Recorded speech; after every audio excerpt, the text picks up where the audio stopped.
Welcome back everyone. Now see, today we are starting chapter number 10 of science, that is light, reflection and refraction.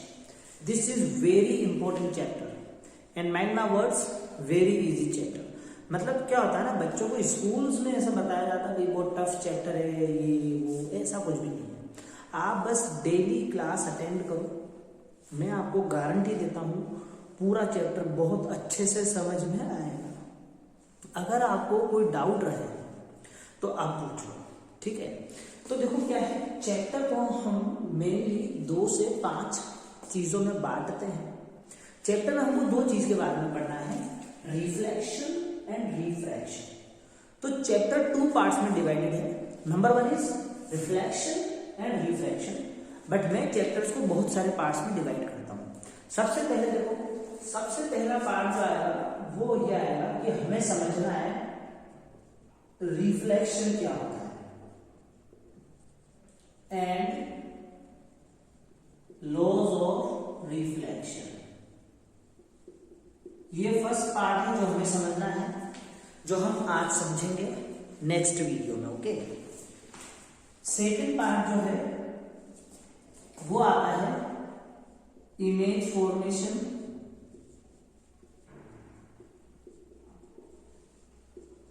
Bye mirrors,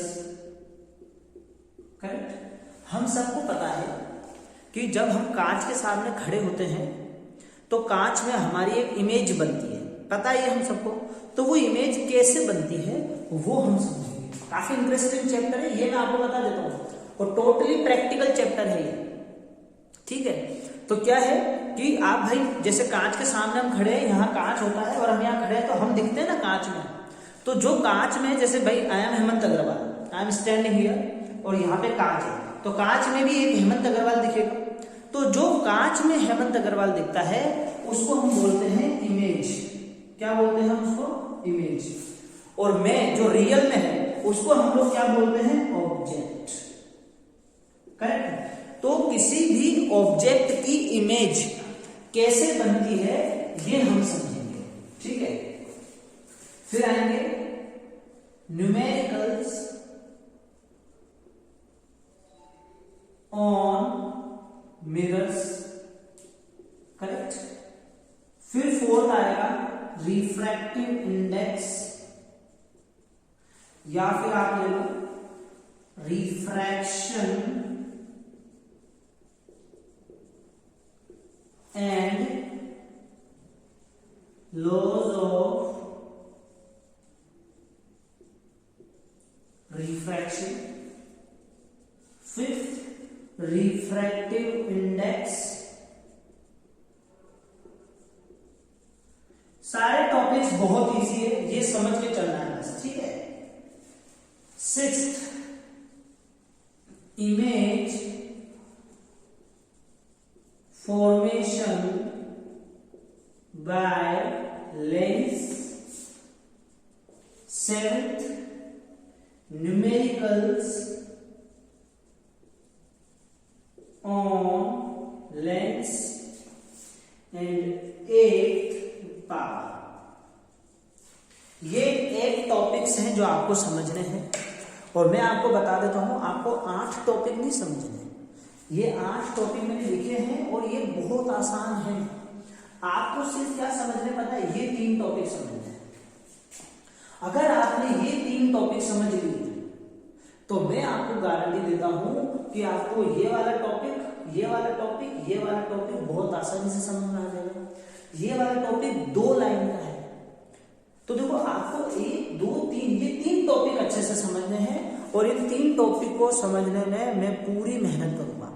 मैं आपको ये वाले topic समझाने में भी पूरी मेहनत करूंगा, पर मैं आपको ये बता देता हूं कि अगर ये 3 टॉपिक्स आपने समझ लिए, फर्स्ट, सेकंड और थर्ड, तो पूरा चैप्टर आसान हो जाएगा। पर अगर ये 3 टॉपिक नहीं समझे तो फिर मुश्किल हो जाएगी, करेक्ट। तो ये चैप्टर का पूरा इंडेक्स है, इस तरीके से हम लोग चलेंगे, ठीक है। इससे पहले आज हम सबसे पहले देखो रिफ्लेक्शन और रिफ्रैक्शन से पहले इस वीडियो में हम समझते हैं कि लाइट क्या होती है। तो ये सब टॉपिक तो ठीक है, ठीक है। इससे पहले हम लोग ये देखेंगे कि what is light. What is light, ये हम समझेंगे, ठीक है ना। What is the speed of light, what is the speed of light, ठीक है। तो देखो क्या होता है, लाइट एक इलेक्ट्रोमैग्नेटिक वेव होती है। लाइट क्या होती है, लाइट एक इलेक्ट्रोमैग्नेटिक वेव होती है, ओके। तो what is light, light is an electromagnetic wave that produces a sensation of vision, correct. बहुत इजी सी डेफिनेशन लिखी है मैंने। लाइट क्या होती है, लाइट एक इलेक्ट्रोमैग्नेटिक वेव होती है जो हमको देखने में मदद करती है। Very simple definition. देखो वेव्स क्या होती हैं, वेव्स दो टाइप की होती है। एक होती है मैकेनिकल वेव और एक होती है इलेक्ट्रोमैग्नेटिक वेव,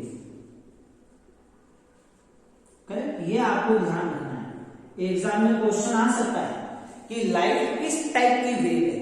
तो लाइट जो है वो मैकेनिकल वेव नहीं है, लाइट जो है वो मैकेनिकल वेव नहीं है, लाइट एक इलेक्ट्रोमैग्नेटिक वेव है। तो अब यहां ये इंपॉर्टेंट हो जाता है कि आप मैकेनिकल वेव और इलेक्ट्रोमैग्नेटिक वेव के बीच में डिफरेंस को समझो। तो देखो क्या होता है, मैकेनिकल वेव जो होती है उसको प्रोपेगेशन के लिए, मतलब एक जगह से दूसरी जगह तक जाने के लिए किसी मीडियम की रिक्वायरमेंट होती है। Remember this.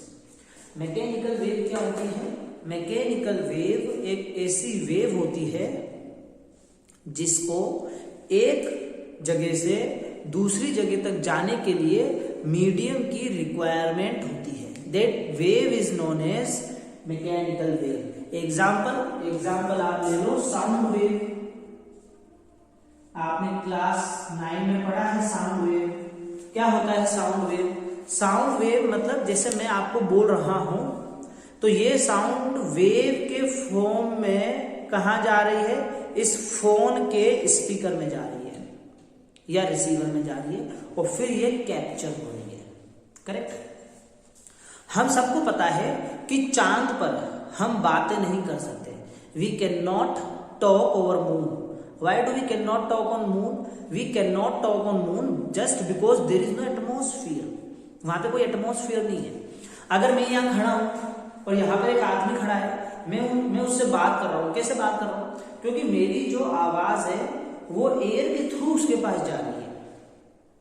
अब बीच में एयर है ही नहीं तो कैसे जाएगी, करेक्ट। तो साउंड जो होती है उसको मूव करने के लिए, मतलब प्रोपेगेशन के लिए एक मीडियम की जरूरत होती है। ये मीडियम लिक्विड भी हो सकता है, सॉलिड भी हो सकता है और गैस भी हो सकता है। याद रखो कि साउंड की जो स्पीड है वो सॉलिड में सबसे ज्यादा होती है, लिक्विड में सॉलिड से कम होती है और गैस में सबसे कम होती है, ठीक है। तो मैकेनिकल वेव क्या होती है, मैकेनिकल वेव एक ऐसी वेव होती है जिसको मूवमेंट के लिए, मतलब प्रोपेगेशन के लिए, मतलब एक जगह से दूसरी जगह तक जाने के लिए मीडियम की रिक्वायरमेंट हो सकती है। ये मीडियम कुछ भी हो सकता है, सॉलिड भी हो सकता है, लिक्विड भी हो सकता है, गैस भी हो सकता है। बट इलेक्ट्रोमैग्नेटिक वेव ऐसी नहीं होती। इलेक्ट्रोमैग्नेटिक वेव को प्रोपेगेशन के लिए किसी मीडियम की रिक्वायरमेंट नहीं है। ये वैक्यूम में भी चल सकती है। कहां चल सकती है, वैक्यूम में भी चल सकती है। वैक्यूम का मतलब एक ऐसी जगह जहां पर कुछ भी नहीं, ना सॉलिड है, ना लिक्विड है, ना गैस है, मतलब कोई मीडियम है ही नहीं, करेक्ट। तो डिफरेंस समझ में आया आप लोगों को मैकेनिकल वेव और इलेक्ट्रोमैग्नेटिक वेव में। जो मैकेनिकल वेव होगी, ये मैकेनिकल वेव आपके वहीं चलेगी जहां मीडियम होगा, पर जो इलेक्ट्रोमैग्नेटिक वेव होती है, इलेक्ट्रोमैग्नेटिक वेव हमेशा मीडियम में भी चल सकती है और विदाउट मीडियम भी चल सकती है। अब ऐसा क्यों होता है, तो देखो हम बात करते हैं लाइट की। लाइट क्या है, लाइट एक इलेक्ट्रोमैग्नेटिक वेव है, करेक्ट। तो अगर लाइट एक इलेक्ट्रोमैग्नेटिक वेव है तो ये लाइट को चलने के लिए मीडियम की तो रिक्वायरमेंट है नहीं, और हमें पता है ये जितनी भी लाइट आ रही है अर्थ पे, ये कहां से आ रही है, सन से आ रही है, और सन और अर्थ के बीच में क्या है, वैक्यूम है, कोई एयर नहीं है, कोई सॉलिड नहीं है, मतलब कनेक्टेड सॉलिड नहीं है ना। ऐसे तो मरकरी वीनस होगा, मरकरी वीनस मार्स, ये सब मार्स तो बाद में आ जाएगा, पर मरकरी वीनस तो है, पर वो कनेक्टेड थोड़ी है। सॉलिड का कनेक्ट होने का मतलब क्या होता है भाई, जैसे मान लो ये आपके लाइट गिव आउट कर रहा है और लाइट मेरे अंगुली में आ रही है तो ये कनेक्ट, बट ऐसा कोई कनेक्शन अर्थ और सन के बीच में तो नहीं है। पर सन से सीधा रेज अर्थ पर आ रही है, यानी कि लाइट आ रही है, तो क्यों आ रही है, विदाउट मीडियम ही तो आ रही है, कोई मीडियम तो है नहीं, तो क्यों आ रही है, क्योंकि लाइट एक इलेक्ट्रोमैग्नेटिक वेव है। इसका मतलब ये होता है जो लाइट होती है ना उसके 3 पार्ट होते हैं। कितने पार्ट होते हैं, 3 पार्ट। मान लो वो 3 पार्ट ये है, तो ये है, अब तीनों पार्ट क्या होते हैं, एक दूसरे के 90 डिग्री होते हैं। तीनों पार्ट एक दूसरे के कैसे होते हैं, 90 डिग्री। देखो ये जैसे, ठीक है ना, मान लो देखो इलेक्ट्रो का मतलब है इलेक्ट्रिक फील्ड। इलेक्ट्रो का मतलब क्या है, इलेक्ट्रिक फील्ड, तो ये आपकी इलेक्ट्रिक फील्ड है ना। मैग्नेटिक का मतलब है मैग्नेटिक फील्ड, तो ये आपकी मैग्नेटिक फील्ड है, और ये आपके वेव प्रोपोगेशन की डायरेक्शन है। मतलब वेव आपके ऐसे चल रही है, लाइट आपके ऐसे चल रही है, और वो जो लाइट है वो किस किस की बनी हुई है, वो इलेक्ट्रोमैग्नेटिक है। कैसी है, इलेक्ट्रोमैग्नेटिक, मतलब इलेक्ट्रिक फील्ड और मैग्नेटिक फील्ड की बनी हुई है। तो जो इलेक्ट्रिक फील्ड और मैग्नेटिक फील्ड होंगी ये दोनों एक दूसरे के परपेंडिकुलर होंगी, मतलब इलेक्ट्रिक फील्ड और मैग्नेटिक फील्ड के बीच में क्या एंगल बनेगा, 90 डिग्री का एंगल बनेगा, और इलेक्ट्रिक फील्ड और वेव की डायरेक्शन के बीच में भी 90 डिग्री का एंगल बनेगा। मैग्नेटिक फील्ड और वेव की डायरेक्शन ऑफ प्रोपेगेशन के बीच में भी 90 डिग्री का एंगल बनेगा। मतलब direction of propagation of wave, electric field और मैग्नेटिक फील्ड तीनों में कितना एंगल होता है, 90 डिग्री एंगल होता है। हम चैप्टर नंबर 13 में ये पढ़ चुके हैं कि इलेक्ट्रिसिटी से मैग्नेटिक फील्ड बनती है और मैग्नेटिक फील्ड से इलेक्ट्रिसिटी बनती है, पढ़ चुके हैं तो हम लोग। तो क्या होता है देखो, जैसे सपोज ये लाइट है तो ये इलेक्ट्रिक फील्ड है, अब ये इलेक्ट्रिक फील्ड आगे क्या बनाएगी, मैग्नेटिक फील्ड, और ये इलेक्ट्रिक फील्ड खत्म। अब ये मैग्नेटिक फील्ड क्या बनाएगी, इलेक्ट्रिक फील्ड, ये मैग्नेटिक फील्ड खत्म। अब ये इलेक्ट्रिक फील्ड क्या बनाएगी, मैग्नेटिक फील्ड, और ये इलेक्ट्रिक फील्ड खत्म। ये मैग्नेटिक फील्ड अब क्या बनाएगी, इलेक्ट्रिक फील्ड, और ये मैग्नेटिक फील्ड खत्म। तो आप देखो हमने शुरू तो यहां से किया था, पर हम यहां तक पहुंच गए, आगे चले। क्यों चले, इसीलिए चले क्योंकि इलेक्ट्रिक फील्ड मैग्नेटिक फील्ड बनाती है, मैग्नेटिक फील्ड इलेक्ट्रिक फील्ड बनाती है, और दोनों एक दूसरे के परपेंडिकुलर होते हैं, करेक्ट। तो ये खासियत होती है इलेक्ट्रोमैग्नेटिक वेव की। बट मैकेनिकल वेव में ऐसा कुछ नहीं होता, तो इसीलिए मैकेनिकल वेव को मूवमेंट करने के लिए एक मीडियम की रिक्वायरमेंट होती है, और लाइट जो कि एक इलेक्ट्रोमैग्नेटिक वेव है, इसको मूवमेंट के लिए किसी भी मीडियम की रिक्वायरमेंट नहीं है, करेक्ट।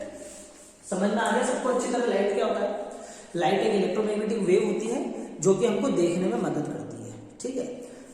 नेक्स्ट वीडियो में मैं रिफ्लेक्शन क्या होता है और लॉज ऑफ रिफ्लेक्शन क्या होते हैं ये समझाऊंगा, ठीक है ना। और बहुत अच्छी चीज है, बहुत इजीली समझ में आ जाएगी, करेक्ट। Thank you.